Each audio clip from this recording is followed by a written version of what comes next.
Well, we already understood the function of the kidneys, function of the liver. We understood urine is not waste, it is best. We understood all the nitrogenous compounds which are excreted from the body. If we reuse it again, it works like a antiseptic, it works like a cleansing agent.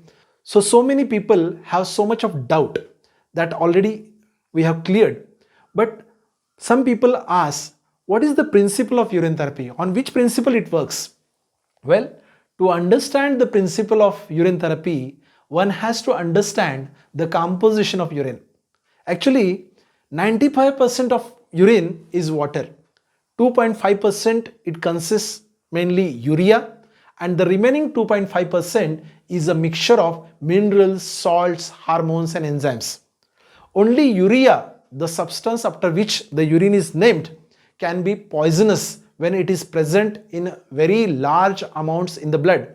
However, this is irrelevant in the practice of drinking urine, as urine is not immediately put back into the bloodstream. In the small amounts urea gets back into the body, it is purifying, clears up the excess mucus and has a number of specific very useful effects. Furthermore, urine is entirely sterile after secretion and has an antiseptic effect. In principle, urine is a natural medicine. Actually, natural medicines work like natural harmless therapies and focus on the whole person. Actually, urine therapy, we can say it's a holistic medicine. Natural medicines also focus on stimulating the self-regulating power of the body and encouraging personal responsibility of health and well-being.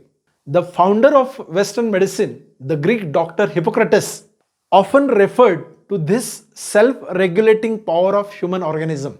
Later, this power is being referred as medicatrix nature.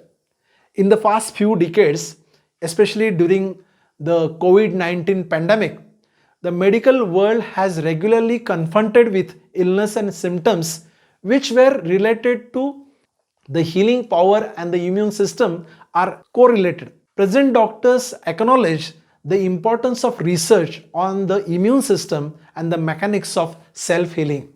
This has led to new approaches within medical sciences, and urine therapy could provide very interesting areas of research as far as this field is concerned. Urine is indeed natural and harmless, and can this be regarded as belonging to the realm of natural medicine? Those who practice this therapy believe that it has an intensely positive effect on the self-healing power of human body. Thus, in principle, we can say urine therapy is a natural medicine. In naturopathy, we have a principle that we have to detoxify body and we have to nourish our cells with the good nutrients. Here in urine therapy, what I feel is by ingesting urine in our body, we are detoxifying our cells as well as we are nourishing our cells. That is why in totality, urine works like a natural medicine. That's why I say that principally urine therapy is nothing but a naturopathy. Thank you.